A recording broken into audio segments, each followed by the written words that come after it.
자, 그래서 이제 컴퓨터를 우리는 어떻게 돼요?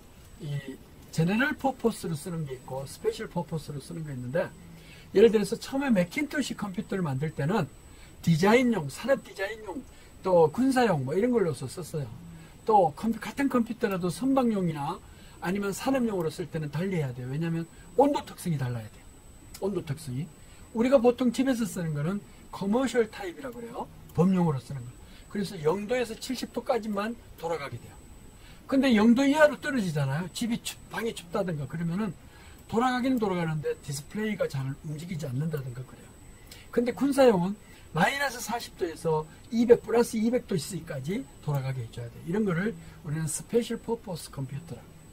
그래서 같은 USB라도 우리가 예를 들어서 32GB를 하나 싼다 그러면 시중에서 사면 한 2만원만 주면 사요.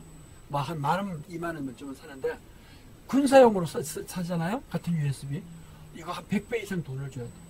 그러니까 한 200만원, 100만원 이상을 줘야만이 USB를 쓸 수 있어요. 그 이유가 뭐냐? 아니, 일반적으로 이 군사 전쟁을 하는데 아주 더운 열대지방에서 뭐 한 4, 50도C 정도 되는 데서 하면 그냥 밖에 사막에 방치하면요 100도 막까지 올라갈 수도 있어요, 열이. 그럴 때도 무선이 되고 유선이 되고 컴퓨터가 돌아야 될 거 아니겠어요. 자, 또 선박도 이렇게 가면은 아주 그 극지방으로 가면 어떻게 돼요? 뭐 마이너스 30도, 뭐 마이너스 40도 우스울 거 아니에요. 그런 용에는 스페셜 퍼포스가 들어가야 된다. 내가 그 현대중공업하고 연구를 했었는데 이렇게 스페셜 퍼포스 컴퓨터에 돌아가는 그런 응용 프로그램을 막 설계하고 그랬었어요. 거기 컴퓨터는 완전히 그 선박 있잖아요. 선반이라고 그러죠. 선반에 이렇게 딱 셀퍼라고 하는 이런 선반에 딱 꽂을 수 있는 그런 구조가 되어 있는데, 이런 구조로 되어 있어 가지고 뭐 진동이라든가 그 다음에 그 온도라든가 이런 데도 견딜 수 있는 컴퓨터. 그래서 그때 당시에 한 10년 전에 그 컴퓨터를 했었는데 그 컴퓨터 한 대가 수천만 원 가는 그런 컴퓨터였어요. 집에서는 한 100만원, 200만원 정도 뭐 살 수 있었는데, 그러니까 제너럴 퍼포스하고 스페셜 퍼포스는 같은 CPU를 쓰는 것 같지만 온도 특성이 전혀 다르다. 근데 요즘은 제너럴 퍼포스도 CMOS라는 그 부품을 써요. 인터그레이티드 서킷을 쓸 때 컴플리먼터리 모스라는 이런 걸 써버리면 온도 특성이 그냥 어부지리로 얻게 돼요. CMOS를 쓰잖아요. 그러면 스탠바이 할 때는 그 전력이 거의 안 들어가기 때문에 온도 특성이 마이너스 40도에서 200도까지 되는 것도 많이 있어요. 그러니까 어부지리로 얻는 거죠. 자, 근데 아무튼 패키지라든가 이런 것이 온도 특성을 달려요. 즉 일반적으로 어떻게 돼요? 예를 들어서 컴퓨터 칩을 이렇게 쓰면은 조그만 그 다이에, 컴퓨터 다이, 즉 CPU 다이에 거기에 칩을 올려놓고 리드 와이어를 연결해야 되잖아요.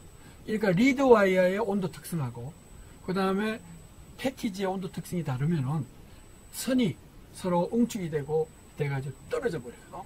온도가 달라지면. 그러니까 CPU가 고장이 나는데 리드 와이어 같은 것들이 연결이 떨어져 가지고 안 되는 거예요.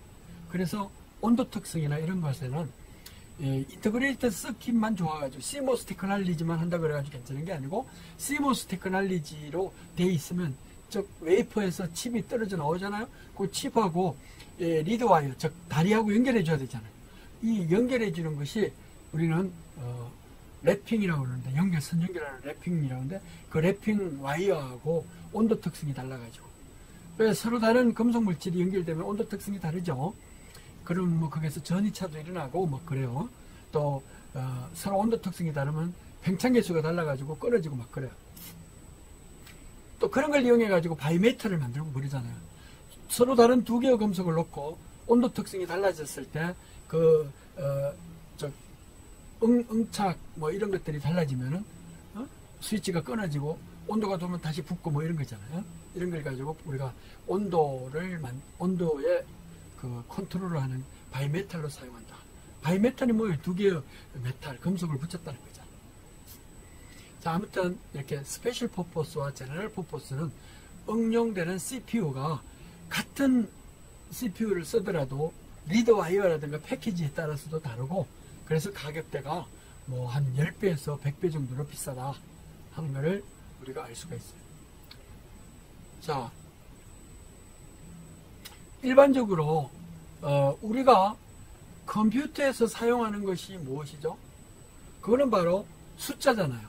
그래서 어떤 컴퓨터라는 것은 컴퓨테이션 하는 디바이스니까, 컴퓨테이션, 즉 계산을 하는 계산기니까 어떻게 돼요? 이런 계산기들은 기본적으로 뭘 해야 돼요? 계산기는